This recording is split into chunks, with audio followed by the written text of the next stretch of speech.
Suivez plutôt Madame Rita Boni, elle est directrice d'agence du Fonds national de l'emploi. Donc, Consamba, elle vous livre dans les détails les orientations et les conseils décisifs dans la recherche de l'emploi.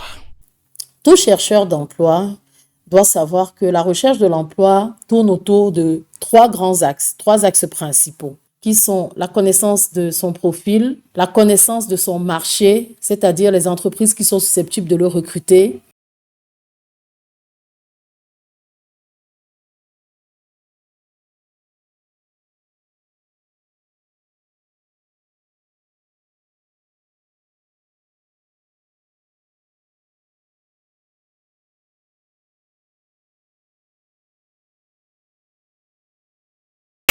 les atouts et même les faiblesses.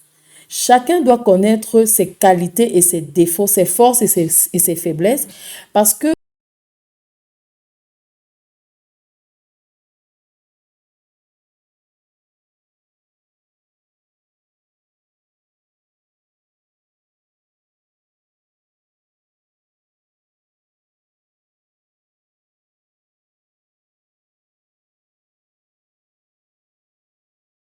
le projet professionnel que nous allons bâtir, il sera en adéquation avec notre profil académique. Il y en a qui ont...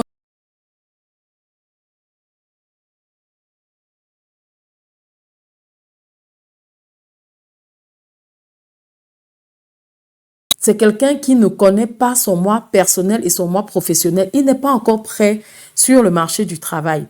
Celui-là a besoin d'un plus. Ça peut être une réorientation, ça peut être une formation complémentaire, ça peut être tout, mais il n'est pas encore prêt pour le marché du travail. Donc, premier point, la connaissance de son profil, son moi personnel et son moi professionnel. Deuxième point, la connaissance de son marché. Alors, le marché du travail ici, comme je l'ai dit tantôt, c'est l'ensemble des entreprises qui sont susceptibles de nous recruter en tant que chercheurs d'emploi. Donc, quand on connaît bien son marché, on cible ces entreprises avant d'y aller.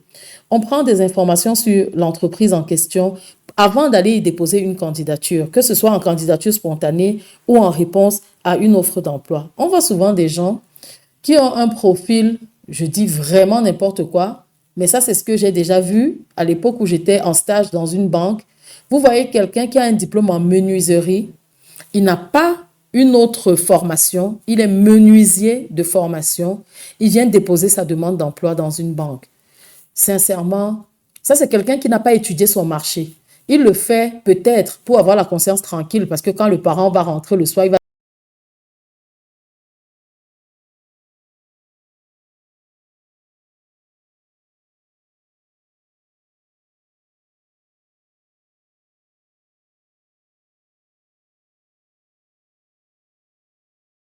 découragé parce qu'il n'a jamais déposé là où on peut avoir besoin de lui. Du coup, on ne l'a jamais appelé. Il va voir qu'il a dépensé de l'énergie, il a dépensé de l'argent pour son transport, pour monter son dossier, mais il n'a jamais été appelé. Donc, deuxième point très important, deuxième.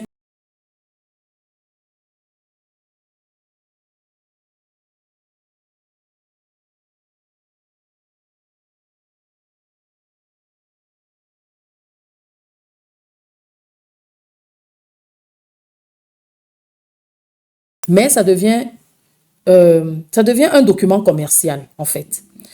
Le CV et la lettre de motivation, aujourd'hui, sont des documents qui vendent le chercheur d'emploi.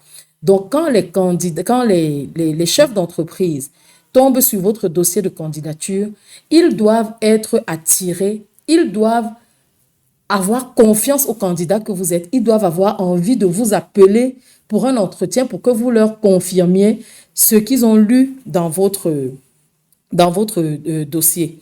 Donc, quand on met ensemble ces trois éléments, cela permet même au candidat de gagner en confiance parce que quand il se trouve en face d'un employeur, d'un recruteur, il est pertinent, il est percutant pendant l'entretien. Il véhicule une certaine confiance qui permet d'obtenir le poste qu'ils sollicitent au sein de l'entreprise. Donc, au Fonds national de l'emploi, nous avons des séminaires et des ateliers sur les techniques de recherche de l'emploi qui permettent aux candidats d'avoir une très, très bonne connaissance de cet aspect-là, sur l'accompagnement dans la recherche en emploi salarié. Et voici